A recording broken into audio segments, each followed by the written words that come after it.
Good afternoon class. आज हम बात करेंगे मॉडर्न फिजिक्स। हम कंटिन्यू कर रहे हैं। एटम को हम डिस्कस कर चुके हैं, उसके बाद में एटम के स्ट्रक्चर पे हम आए थे और हमने देखा था कि एटम के सेंट्रल कोर में एक न्यूक्लियस होता है जहां पर कि प्रोटॉन और न्यूट्रॉन्स दोनों आपस में साथ में मिलकर रहते हैं। अब न्यूक्लियस को हमने स्टडी किया और हमारी स्टडी को आगे बढ़ाया। लास्ट जिस टॉपिक को हम डिस्कस कर चुके हैं वो हमने बाइंडिंग एनर्जी पर न्यूक्लियॉन को हमने डिस्कस किया है और अब हम आ पहुंचे हैं रेडियो एक्टिव के ऊपर। एग्जाम पॉइंट ऑफ व्यू से काफी इंपॉर्टेंट क्वेश्चन है और रेडियो एक्टिविटी में से हमेशा एटलीस्ट एक क्वेश्चन तो आएगा ही आएगा। सिंपल सा एक क्वेश्चन आता है, फॉर्मूला बेस्ड क्वेश्चन होता है। अगर आपको फॉर्मूलाज याद हैं तो आप सिंपल सा एक दो कॉन्सेप्ट बेसिकली लॉगरिथम के लगते हैं जो कि हम स्टार्टिंग में सीख चुके हैं, उन्हें अप्लाई करके और आप क्वेश्चन को जो इजीली सॉल्व कर सकते हैं। तो रेडियो एक्टिविटी की अगर हम बात करें तो डेफिनेशन इसकी होगी, it is a property by virtue of which a heavy element disintegrates itself into some other nucleus. यहां से क्या होगा कि एक पार्टिकल, अभी मैं पार्टिकल बोल रहा हूं, आगे चल के हम बात करेंगे अल्फा बीटा गामा, जब हम इनको डिस्कस कर लेंगे। यहां से एक पार्टिकल निकलता है और बेसिकली ये एनर्जी निकलती है जो कि और कुछ नहीं बल्कि इलेक्ट्रोमैग्नेटिक वेव ही है। Alpha particle, beta particle, gamma particles यहां से निकलते हैं। तो एक्सटर्नल एजेंट की जरूरत नहीं होगी और इसका एक सेल्फ डिसइंटीग्रेशन होता है और इसी प्रोसेस को हम जो है बोलते हैं रेडियो एक्टिव्स। ये जो एलिमेंट है रेडियो एक्टिव कहलाते हैं और ये प्रोसेस जो है वो रेडियो एक्टिविटी कहलाती है।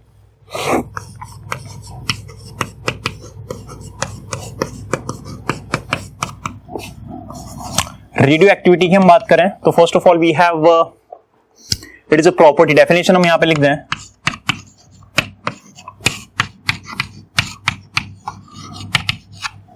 by virtue of which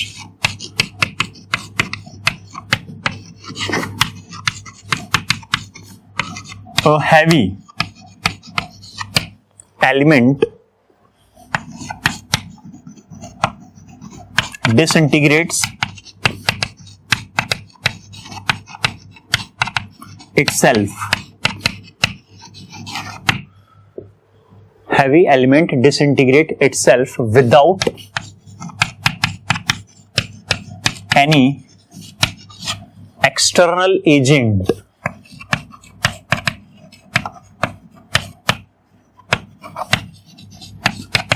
is called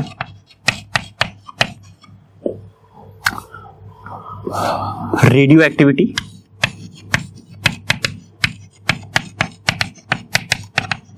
and these elements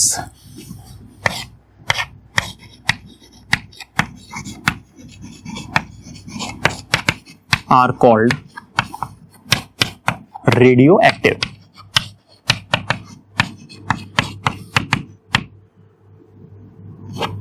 Elements. तो ये बात हुई रेडियो एक्टिव एलिमेंट्स की। अब देखिए रेडियो एक्टिव जो होंगे, यहां पे क्या होता है कि कुछ पार्टिकल्स जो है न्यूक्लियस में से निकलते हैं। जो रेडियो एक्टिव एलिमेंट्स हैं उनके न्यूक्लियस से कुछ पार्टिकल्स यहां पे रिलीज किए जाएंगे और वो अल्फा बीटा गामा पार्टिकल्स यहां पे पॉसिबल हो सकते हैं। तो देखें एक बार,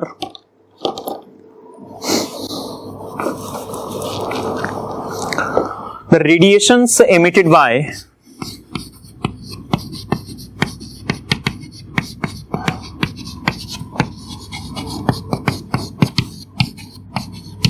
radioactive elements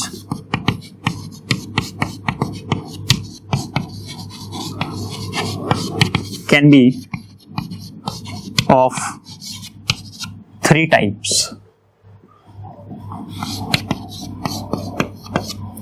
The first one will be alpha particles,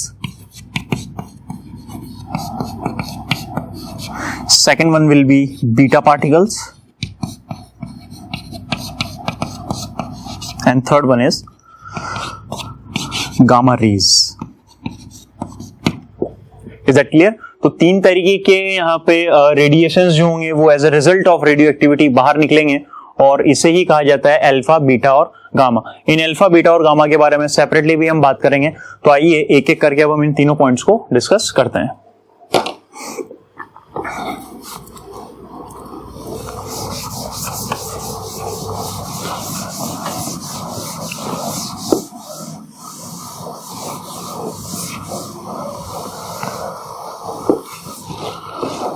okay, देखिए एक एक्सपेरिमेंटल अरेंजमेंट किया गया, अल्फा बीटा और गामा पार्टिकल्स या रेज जो है वो बेसिकली क्या है, सबसे पहले इस चीज को समझना बहुत जरूरी है।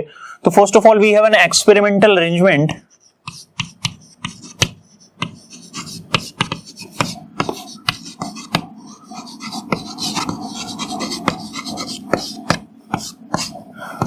एक एक्सपेरिमेंटल अरेंजमेंट हमारे पास में होगा जिसमें हमारे पास में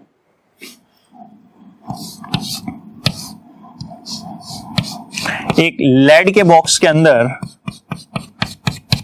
एक रेडियो एक्टिव सब्सटेंस हमने रखा हुआ है। This is radioactive element.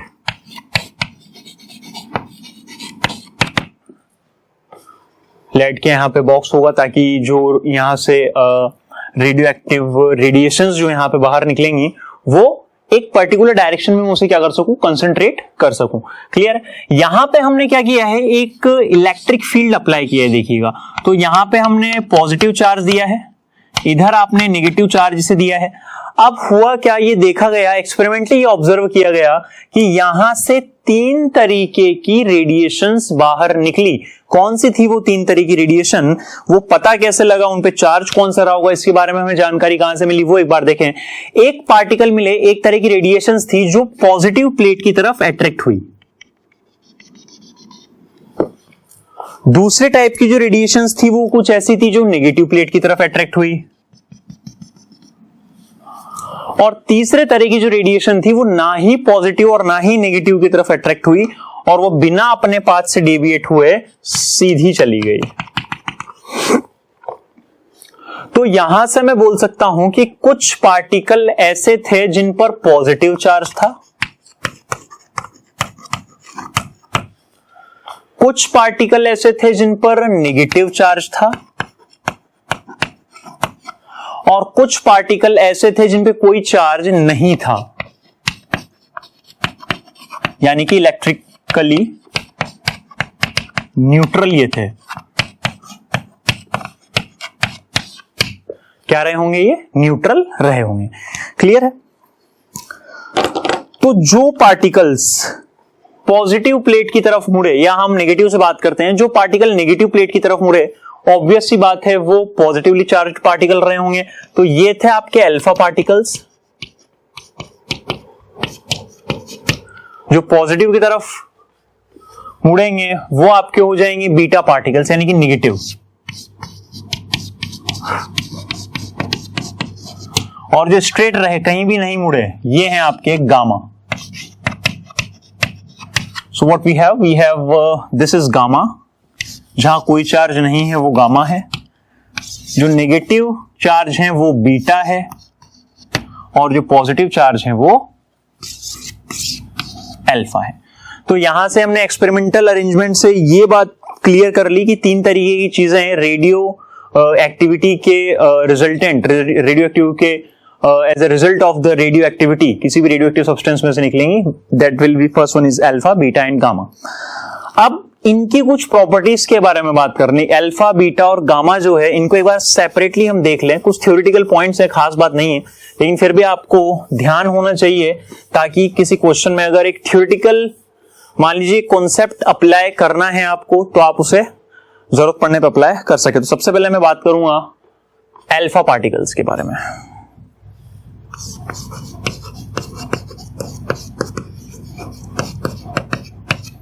Characteristics of alpha particles. Alpha particles की characteristics के बारे में हम सबसे पहले यहां पे बात करेंगे।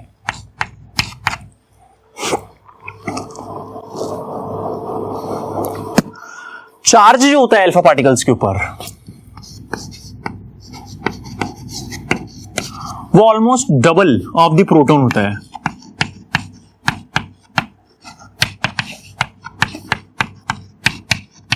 यानी कि प्रोटॉन के चार्ज का दुगुना इस पर लगभग चार्ज होगा, that is 2 into plus 1.6 into 10⁻⁻19 coulomb जो है इसके ऊपर चार्ज पाया जाता है। और अगर बात की जाए इसके मास की, तो ये 4 टाइम्स ऑफ हाइड्रोजन एटम के बराबर होता है।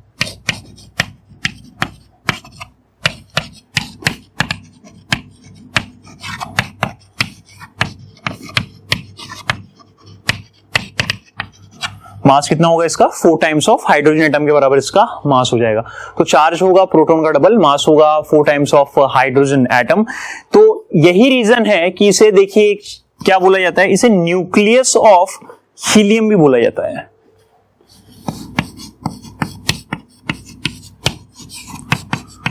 यानी alpha particle is nothing but nucleus of helium. Then इसके बाद में हम बात करें जो पेनेट्रेटिंग पावर है वो इसकी बहुत कम होती है। नेक्स्ट पॉइंट हम बात करेंगे पेनेट्रेटिंग पावर के बारे में।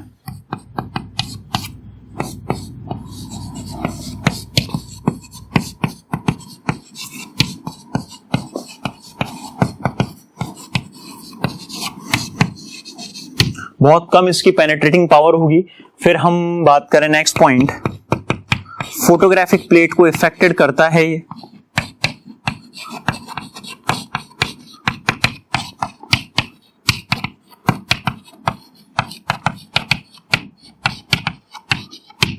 Photographic plate will be affected by this. Next हम देखें deflected in electric and magnetic field. अगर आप इसको इलेक्ट्रिक या मैग्नेटिक फील्ड में रखेंगे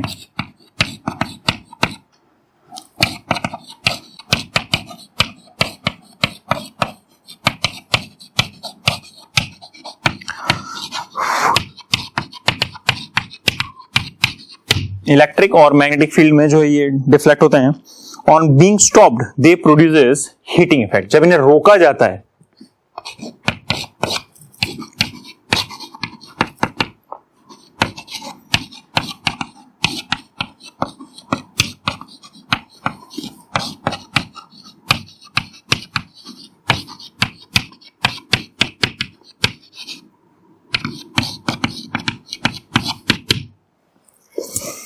तो ये हीटिंग इफेक्ट जो है वो प्रोड्यूस करता है। तो ये कुछ खास बातें इसके बारे में, इसे आप नोट करें। उसके बाद में हम चलेंगे बीटा पार्टिकल्स के ऊपर की कैरेक्टरिस्टिक्स ऑफ बीटा पार्टिकल क्या है।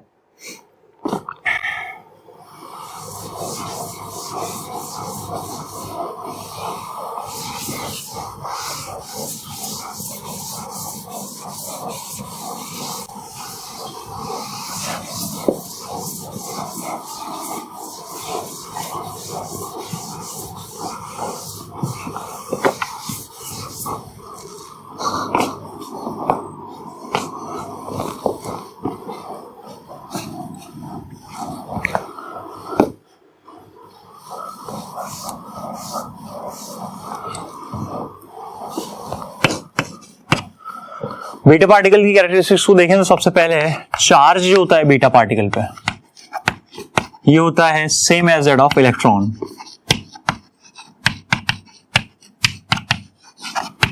इलेक्ट्रॉन के बराबर इस पर चार्ज होगा, यानी कि 1.6 इंटू 10⁻⁹ कूलम इस पर चार्ज होगा, वो भी नेगेटिव में। नेक्स्ट देखें इसका जो मास होता है,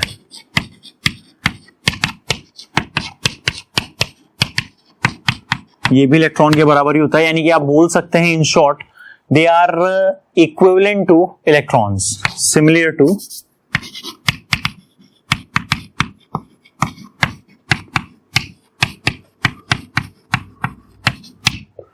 इलेक्ट्रॉन्स। अगर बीटा पार्टिकल की जहां तक बात की जाए, ये भी क्या होंगे, पेनिट्रेटिंग पावर जो है इनकी वो लेस देन होती है penetrating power of gamma race,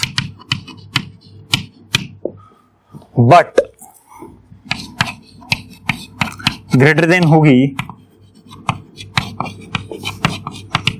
penetrating power of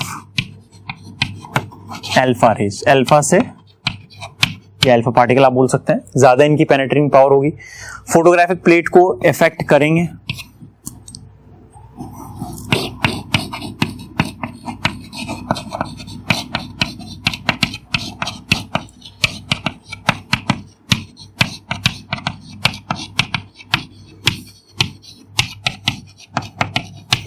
photographic plate जो है वो अफेक्टेड होगी और they will also get deflected in electric और मैग्नेटिक फील्ड।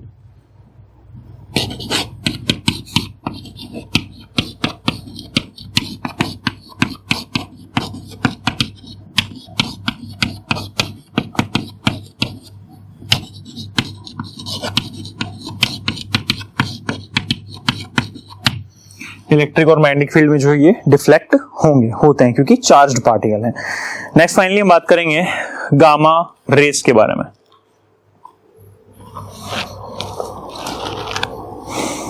ओके, तो इसे भी यहां से हम रब कर देते हैं।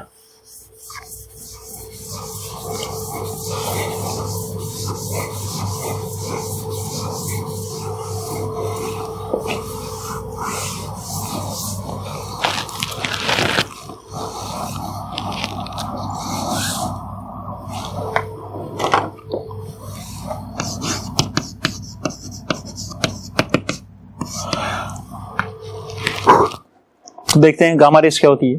First of all we have charge. कोई चार्ज इन पे नहीं होता है, यानी कि आप बोल सकते हैं इलेक्ट्रिकली न्यूट्रल होंगे ये।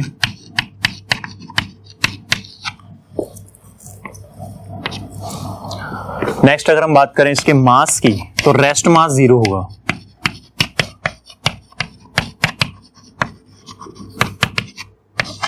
बिकॉज ये फोटोन्स ही तो हैं।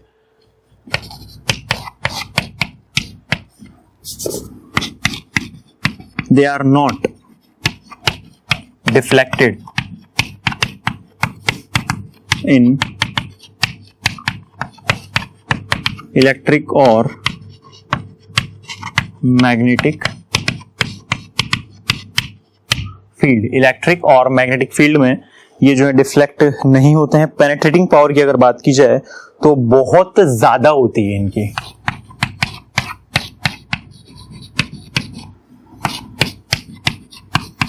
पेनेट्रेटिंग पावर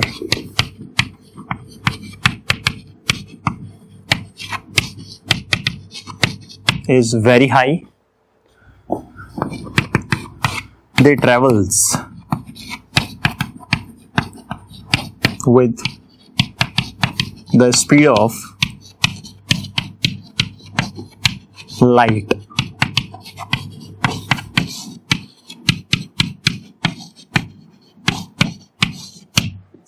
पर 8 मीटर पर सेकंड की स्पीड से जो है ये ट्रेवल करेंगे और फोटोग्राफिक प्लेट जो होगी वो यहां पर भी अफेक्टेड होगी। तो कुछ पॉइंट्स हैं, थ्योरेटिकल थे सारे के सारे, लेकिन फिर भी it will be good, it will be fine कि आपको ये चीजें याद हो, जिससे कि हम आगे अगर कहीं पे किसी भी पर्टिकुलर क्वेश्चन में इनकी एप्लीकेशन या इनकी कैरेक्टरिस्टिक्स से रिलेटेड अगर मान लीजिए कोई डाउट रेज होता है तो उसका आंसर हमारे पास में हो। क्लियर है?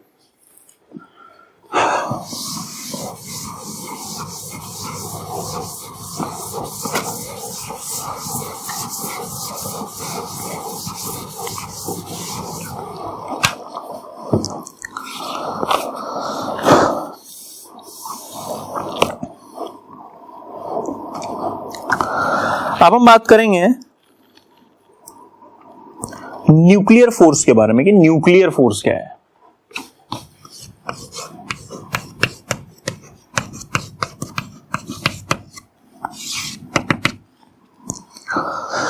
देखिए, न्यूक्लियस को स्टडी करने के लिए one of the very important concern ये है कि हमें ये पता हो कि न्यूक्लियर फोर्स क्या होता है। एक्चुअल में अगर हम ध्यान से समझने की कोशिश करें तो हमने जब एटम के स्ट्रक्चर की बात की तो हमने बोला कि सेंटर में जो है एक पॉजिटिवली चार्ज्ड कोर है और इसके चारों तरफ डिफरेंट डिफरेंट रेडियस की जो ऑर्बिट्स हैं इनमें इलेक्ट्रॉन्स चक्कर लगाते रहते हैं। तो यहां पर कौन होंगे? इलेक्ट्रॉन्स होंगे।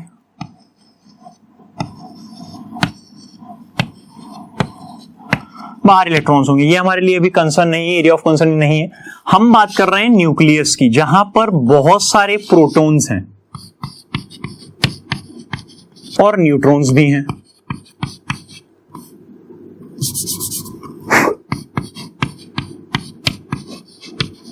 यहाँ पे क्या है, बहुत सारे न्यूट्रॉन्स भी होंगे।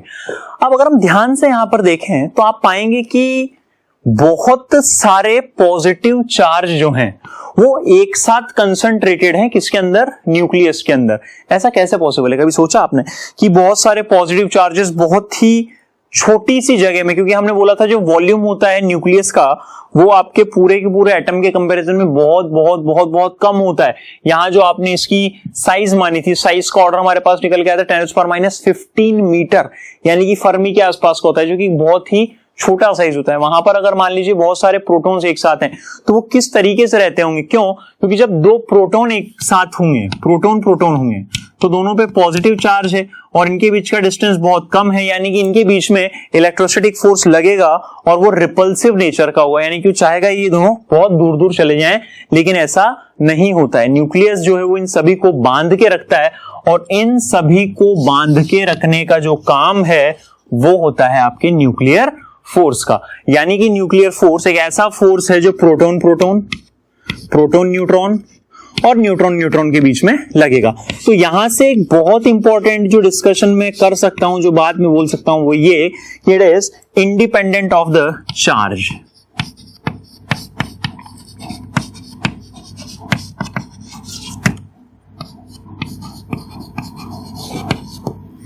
ये चार्ज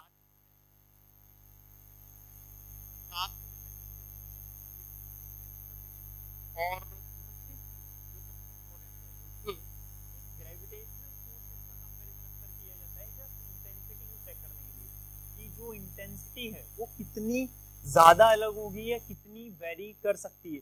तो ये देखा गया कि आपका जो ग्रेविटेशनल फोर्स होता है उसके 10⁻36 टाइम्स ही होता है। जो आपके पास में फोर्स है न्यूक्लियर फोर्स, ये ऑलमोस्ट इक्वल टू है 10⁻36 टाइम्स ऑफ ग्रेविटेशनल फोर्स।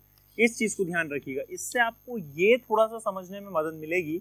इसको आप ये थोड़ा सा यहाँ से विजुलाइज कर पाएंगे जब आप इस चीज को ध्यान रखेंगे। ये एफ न्यूक्लियर यानी nuclear force is equals to 10⁻36 gravitational force, यानी ग्रेविटेशनल फोर्स अगर कहीं पे 10 है तो वहां पे न्यूक्लियर फोर्स जो लग रहा होगा वो 10 into 10⁻36 दैट इज 10⁻37 न्यूटन वहां पे लग रहा होगा, which is a huge amount of force. Is it clear? कुछ चीजें हैं जिन पे ये डिपेंडेंसी हम देखते हैं या इसकी भी प्रॉपर्टीज को हम देखते हैं। प्रॉपर्टीज आप डायरेक्ट भी ध्यान रख सकते हैं। फर्स्ट ऑफ ऑल ये एक अट्रैक्शन टाइप का फोर्स है, इंडिपेंडेंट ऑफ चार्ज होता है,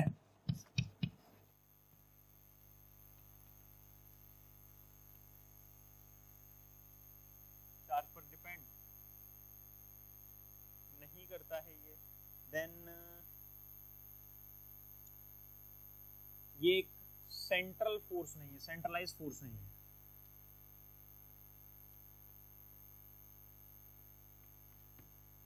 यानी कि जिस तरीके सेंट्रलाइज फोर्स हम बोलते हैं, आप समझने के लिए सेंट्रलाइज फोर्स का क्या मतलब है आप इसको जनरल रिलेट कर सकते हैं सेंट्रीपिटल फोर्स, यानी कि एक पर्टिकुलर डायरेक्शन को इंडिकेट नहीं करेगा, सिर्फ दो पार्टिकल्स के बीच में ये हमेशा लगता है और म्यूचुअली लगेगा। यानी कि एक पार्टिकल दूसरे पे लगा रहा है तो दूसरा पार्टिकल भी पहले वाले पार्टिकल के ऊपर फोर्स जो है वो अप्लाई करेगा। Is that clear?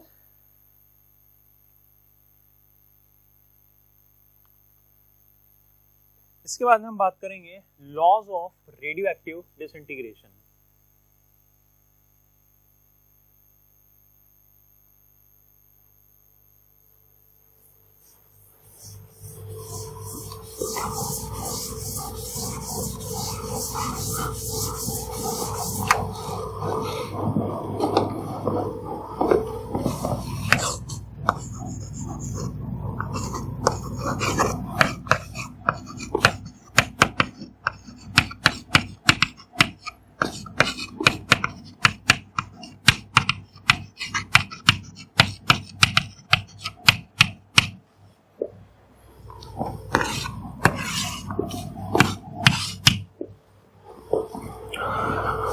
Radio disintegration की लॉस की मैं यहाँ पे बात कर रहा हूँ। कुछ टर्म्स यहाँ पे हमको सबसे पहले ध्यान रखनी है कि नोटेशन में क्या कह दे रहा हूँ, किस चीज का नोटेशन में यहाँ पे किससे डिफाइन कर रहा हूँ, वो चीज को ध्यान रखिएगा, क्योंकि आगे चल के वही चीज जो है वो एक कंफ्यूजन से क्रिएट करेगी।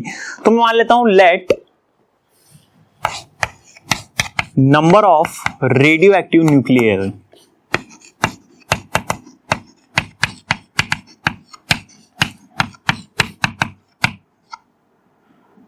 Eight t is equal to 0 is n0, यानी कि t बराबर 0 पे, यानी कि इनिशियली जब मैंने देखा किसी सैंपल में तो वहां पर n0 रेडियो एक्टिव न्यूक्लियाई थे। At t is equal to t the remaining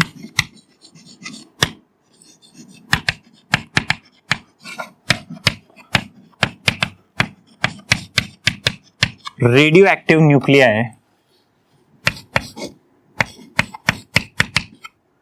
in the sample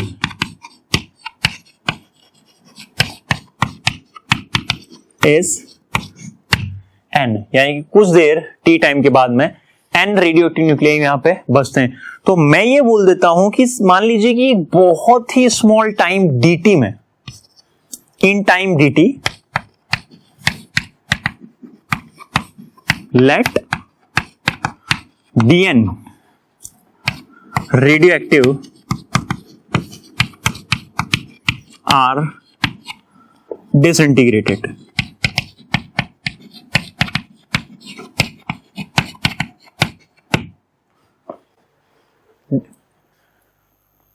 Is it clear? तो सबसे पहले हम बात करें द रेट ऑफ डिसइंटीग्रेशन की। एक पहली जो टेक्निकल टर्म यहां पे निकल के आती है वो है आपके पास rate of disintegration.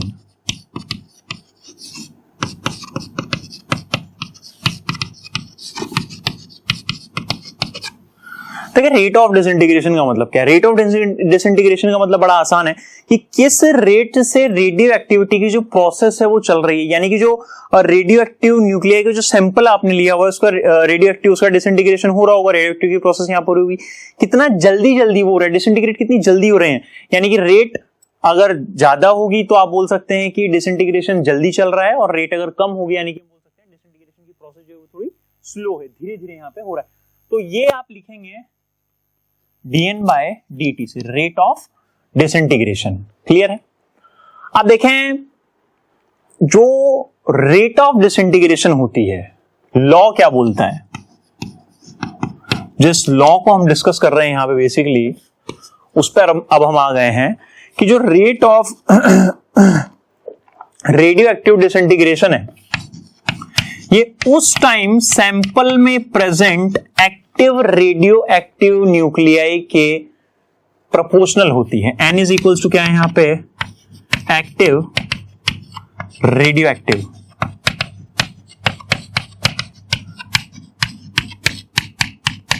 Eight that time.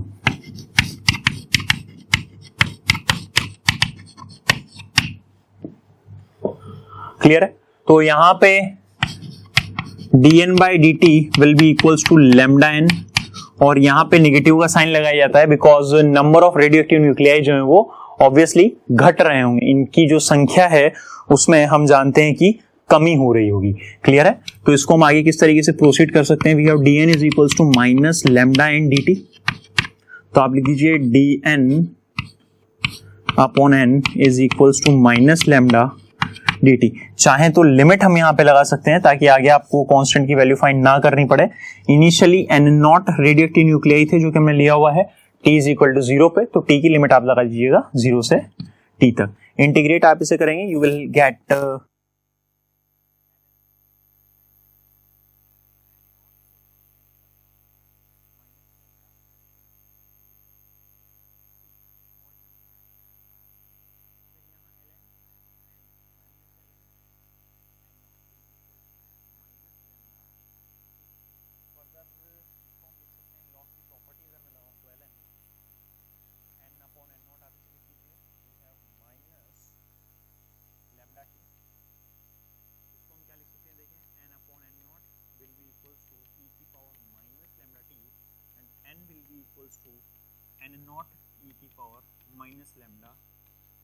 Equation एक डाल दीजिएगा इसे, यहां से अब वो इक्वेशंस डिराइव होने लग गई हैं जहां से आपके पास में एज इट इज उठ के क्वेश्चन आएगा, डायरेक्ट यहां से हमारे पास में क्वेश्चन आ जाता है। सिर्फ और सिर्फ आपको ये फॉर्मूला या ये इक्वेशन ध्यान रखिए, याद होनी चाहिए। तो यानी कि मैं बोल सकता हूं कि t जो है, t टाइम है यहाँ पे स्मॉल t टाइम के बाद में इतने रेडियो एक्टिव न्यूक्लियाई बचे रहेंगे सैंपल में जिनका कि अभी डिसइंटीग्रेशन होना बाकी है। Is that clear? लेमडा के बारे में हमने अभी तक बात नहीं की है, तो थोड़ा सा लेमडा के बारे में बात कर ले। यहां पे पहली बार हमने लेमडा काम लिया था। What is lambda? Lambda is a proportionality constant.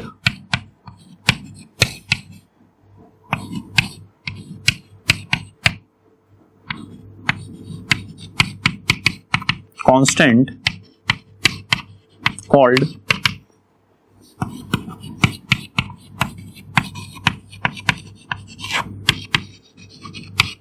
Decay constant. अब देखिए डीके कांस्टेंट की वैल्यू हम कैसे निकाल सकते हैं। डीके कांस्टेंट की वैल्यू निकालने के लिए आप क्या कीजिए कि इक्वेशन में टी की जगह एक बार 1/λ पुट कर दीजिए। इक्वेशन 1 में, from equation 1 what we have,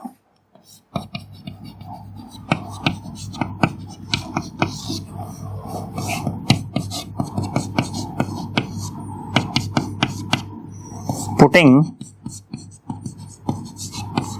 t is equals to 1/λ। तो आपको क्या मिलेगा देखिएगा, n is equals to n naught e की पावर माइनस लैम्डा और 1/λ। लैम्डा से लैम्डा कैंसिल होगा तो n is equals to n naught upon e। और e की जो वैल्यू होती है ये एक कांस्टेंट है, तो यहां से मैं क्या बोल सकता हूं कि लैम्डा उस टाइम के इनवर्स के बराबर है। टाइम के इनवर्स के बराबर क्यों? यहां आप देख सकते हैं लैम्डा उस टाइम के इनवर्स के बराबर है जितने टाइम के बाद में किसी सैंपल में बचे हुए रेडियो एक्टिव न्यूक्लियाई की जो नंबर है, जो संख्या है, वो इनिशियल का 1/e टाइम रह जाए। उस टाइम के इनवर्स को ही क्या बोलते हैं आप? लैम्डा बोलते हैं। और यहां से हम ये भी बोल सकते हैं कि लैम्डा की यूनिट जो होगी वो क्या होगी? पर टाइम इसकी यूनिट होगी। पर सेकंड हो सकती है, पर डे हो सकती है, पर मंथ हो सकती है, यानी कि अपॉन में टाइम यहां पे आएगा। Is it clear? नोट करें आप इसे, और इसी डेरिवेशन को हम आगे चलाएंगे और हम बात करेंगे half life of radio active element के बारे में। क्लियर है? नोट कर लें यहां तक।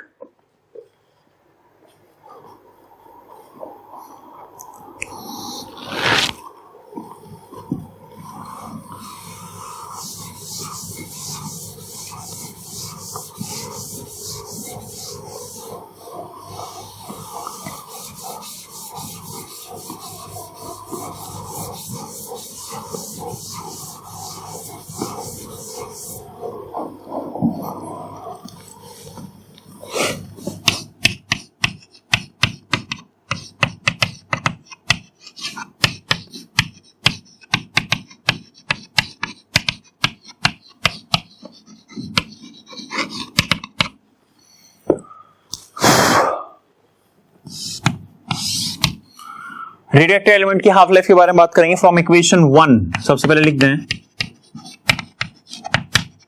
we've already n is equals to n naught e की power minus lambda. Half life कैसे कहा जाता है? हाफ लाइफ यानी कि वो टाइम जिसके बाद में रेडियो एक्टिव सैंपल में, जो सैंपल आपने रेडियो एक्टिव का लिया हुआ है, उसमें बचे हुए रेडियो एक्टिव न्यूक्लियाई की संख्या इनिशियल की आधी रह जाए, वही कहलाती है आपकी half life. If t is equal to t, यहां जो कैपिटल T है इसे मैं हाफ लाइफ के लिए इंडिकेट कर रहा हूं। तो n कितना होगा देखें, n नॉट बाय 2 बचेगा। पुटिंग इन 1 इन वैल्यूज को इक्वेशन 1 में पुट करें तो क्या मिलेगा हमें? Will have n naught upon n is equals to n naught upon 2, half value बच रही है यहां पे, n नॉट e की पावर माइनस लैम्डा और कैपिटल T। n नॉट से n नॉट कैंसिल होगा, भी है 1/2 इज इक्वल्स टू e की पावर माइनस लैम्डा t। तो भी e raised to power lambda t will be 2, so we have lambda t is equals to ln 2. Further we have lambda t is equals to t की value निकाल दें यहां से, we have ln 2 divided by lambda। यहां से आप देख रहे हैं कि हमने हाफ लाइफ की वैल्यू निकाली है, और हाफ लाइफ की डेफिनेशन अगर आप लिखना चाहें तो लिख दीजिएगा कि हाफ लाइफ वो टाइम होता है जिसके बाद में रेडियो एक्टिव एलिमेंट में बचे हुए न्यूक्लियाई के जो नंबर ऑफ न्यूक्लियाई, जो संख्या है उनकी, वो इनिशियल की क्या रह जाएगी? ठीक आधी रह जाएगी। आप अगर चाहें यहां पे तो ln2 है, इसको आप बेस 10 में लेकर जा सकते हैं, और बेस 10 में लेके जाने का कॉन्सेप्ट हमें पता है 2.302 से मल्टीप्लाई कर दिया जाता है। तो आपको ये फॉर्मूला भी मिलेगा बुक्स में, 2.303 log बेस 10 2 आप इसे लिखे divided by lambda, so t will be 0.693 upon lambda. ये एक हाफ लाइफ का फॉर्मूला हमने डायरेक्ट जो है वो जनरेट कर लिया है। इसे आप डायरेक्टली क्वेश्चंस में काम में लेके और रिक्वायर्ड आंसर को फाइंड कर सकते हैं। एक और चीज जो यहाँ पे निकालनी है, तो हमने एक हाफ लाइफ के बाद में जो है वो बात की है। अगर मान लीजिए मैं एन हाफ लाइफ के बाद बात करना चाहूं कि कितने number of radio active nuclei अब भी बच रहे होंगे, या अब भी कितने एक्टिव रेडियो एक्टिव न्यूक्लियाई वहां पर हैं, उसको मैं किस तरीके से निकाल सकता हूं। तो हम इसके लिए मान लेते हैं कि late number of half life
इस तरीके से आप देख सकते हैं कि ये जो डिक्रीज होते जाएंगे number of undecayed radioactive nuclei हैं, ये लगातार घटते जाएंगे जैसे जैसे टाइम बढ़ता जाएगा, और t is equals to infinite पे जाके n इज इक्वल टू 0 बचेगा, which is an ideal condition, not possible.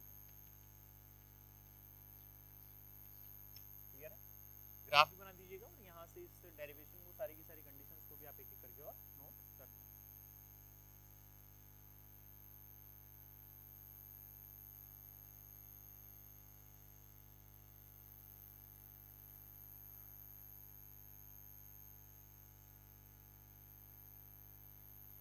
Next एक बड़ी छोटी सी टर्म आती है, उसको भी हम देख लें। डीके रेट एक टर्म निकल के आती है हमारे पास में, जो कि अक्सर बहुत काम आ जाती है।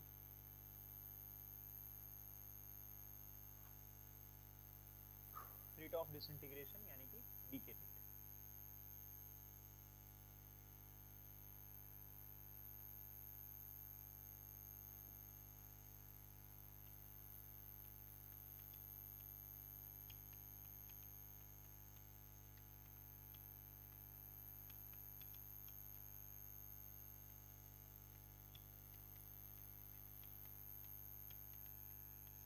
हमने स्टार्टिंग में लिखा according to law of radio activity we have dn upon dt minus dn upon dt proportional to n, और ये जो टर्म है माइनस dn अपॉन dt यानी कि जो रेडियो एक्टिव एलिमेंट्स है उसके अवेलेबल न्यूक्लियाई के कम होने की जो रेट है यही कहलाती है आपके डीके रेट, और ये प्रोपोर्शनल होती है उस टाइम पर available number of undecayed radio active nuclei पर। तो आप देख सकते हैं ये ज्यादा होंगे तो डीके रेट भी क्या होगी, ज्यादा होगी। तो r will be equals to constant यहाँ पे लगा दिया जाएगा लैम्डा n। तो अगर मैं इनिशियल डीके रेट की बात करूं,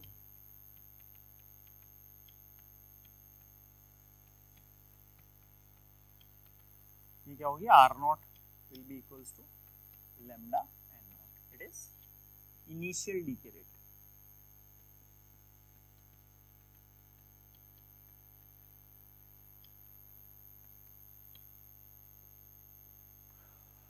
क्लियर? इसे भी आप नोट कर लें।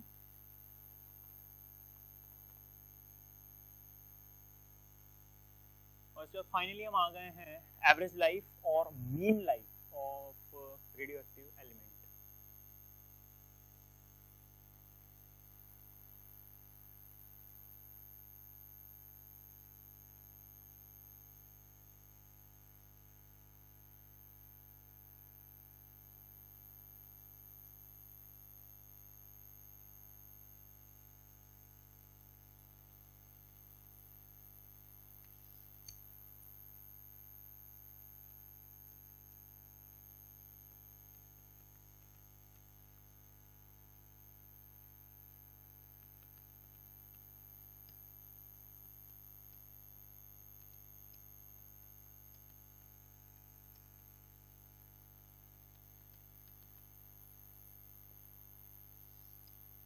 एवरेज लाइफ और मीन लाइफ क्या होती है देखें। हमने बोला है कि इनिशियली यानी कि t is equals to 0 पर हमारे पास अनडीकेड रेडियो एक्टिव न्यूक्लियाई की संख्या है, number of undecayed radio active nuclei कितने हैं, तो हमारे पास में n नॉट हम लिया हुआ है। हम बोलते हैं कि t टाइम के बाद में बचे हुए रेडियो एक्टिव न्यूक्लियाई की जो संख्या है वो n बच जाती है। तो हमने यहाँ से कहा कि dt टाइम में dn रेडियो एक्टिव जो सैंपल में से न्यूक्लियाई थे उनका जो है डिसइंटीग्रेशन हो गया। तो अगर मैं बात करूं कि dn रेडियो एक्टिव न्यूक्लियाई की लाइफ कितनी रही होगी, तो वो मैं किस तरीके से कैलकुलेट कर सकता हूँ, इट विल बी dnt, क्योंकि ये कब तक जिए थे, t टाइम तक जिए थे। तो पहले हम बात कर लेते हैं कि एवरेज लाइफ और मीन लाइफ का मतलब क्या है। यहाँ जो हेडिंग है हमारे पास में ये क्या है, तो ये एवरेज लाइफ और मीन लाइफ निकालने के लिए हम क्या करते हैं, रेडियो एक्टिव सैंपल में अवेलेबल टोटल जो अनडीकेड रेडियो एक्टिव न्यूक्लियाई है उनकी टोटल लाइफ निकाली जाती है। पहले तो individual total life of each of the radio active nuclei निकालकर उसका एडिशन हम करेंगे और उसको total number of radio active nuclei से हम क्या कर देंगे, यहाँ पे डिवाइड कर देंगे।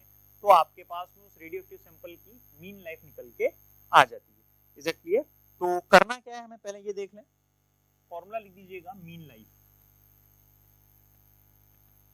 एवरेज लाइफ टॉप, ये total life of individual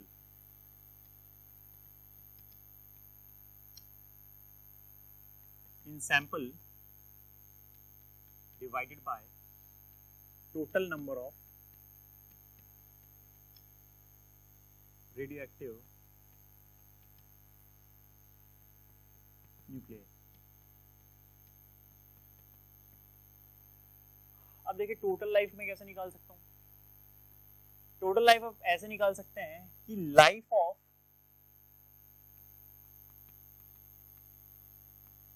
DN यहां पे मैं कैलकुलेट कर रहा हूं, इज दैट क्लियर। तो ये होगा आपके पास में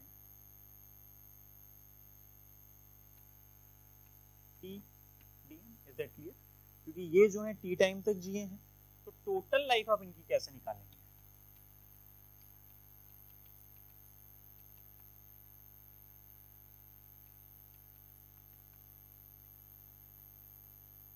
total life we have like this,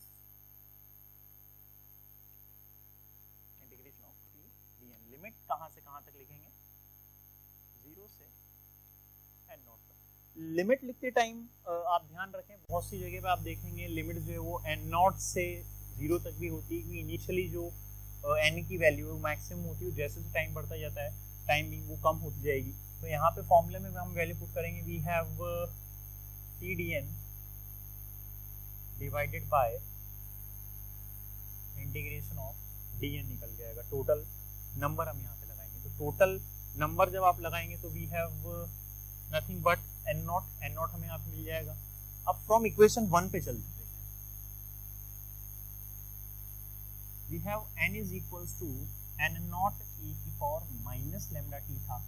तो यहाँ से अगर आप dn की बात करें तो dn की वैल्यू आपको कितनी मिलेगी, एन नॉट ई की पावर माइनस लेमडा टी, और माइनस लेमडा आपको मिलेगा। So you have dn is equals to minus lambda N naught e की पावर माइनस लेमडा टी। इस dn की वैल्यू को हमें ऊपर जो है यहाँ पे पुट कर देना है। तो टॉ आपको कितना मिलेगा, we have integration of t minus lambda N naught e की power minus lambda t, and here we have dt finally, is it clear? And upon में आपको क्या मिल जाएगा, एन नॉट। यहाँ एन नॉट से एन नॉट अब आप जो है वो काट सकते हैं। तो tau will be equals to integration of minus lambda बाहर ले लीजिए, आपके पास बचेगा टी ई की power minus lambda T D T, और अपॉन में अब हमारे पास में एन नॉट जो था वो हमने काट दिया है, तो कुछ भी नहीं बचेगा। और लिमिट्स यहाँ पे आप एप्रोप्रिएट लिमिट लगा दें। फाइनली जिस एक्सप्रेशन पे आप पहुंचेंगे, you will have tau is equals to 1 upon lambda पे आप पहुंच जाएंगे। और चूंकि लेमडा जो था वो आपके पास में 0.693 अपॉन टी था, ओके, तो ये होगा T upon I think 0.693 upon T. यहाँ पे लेमडा लिख दीजिएगा। तो लेमडा की वैल्यू आप यहाँ पे रखेंगे तो कितनी है, 0.693 upon T. We have T upon 0.693, so we have tau is equals to 1.443। यानी कि आप यहाँ से बोल सकते हैं कि मीन लाइफ या फिर average life will be nothing but 1.44 times of the half life of a radioactive sample। Clear, note करें सर। एक खास बात यहाँ पे मैं आपको बता दूं, ध्यान रखिएगा, जब आप यहाँ पे इंटीग्रेट इसे करेंगे तो मैथ्स वाले बच्चों को पता होगा, जो बच्चे मेडिकल से हैं, जो मेडिकल की प्रिपरेशन कर रहे हैं, वो ध्यान रखिए कि यहाँ पे मेथड होगा डीएल हॉस्पिटल मेथड। जब इंटीग्रेशन आप इसे करेंगे तो एक सिंपल इंटीग्रेशन ना होकर एक पर्टिकुलर मेथड है डीएल हॉस्पिटल मेथड, उसे हम यहाँ पे नहीं ले रहे हैं। तो जेई वाले जो बच्चे हैं मैथ्स वाले वो इजीली कर लेंगे, नाम मैंने बता दिया है। बाकी जो मेडिकल वाले बच्चे हैं वो किसी बुक से जो है कंसल्ट करके और यहाँ पे डीएल हॉस्पिटल मेथड देख लें, आसान सा मेथड होगा, वहां से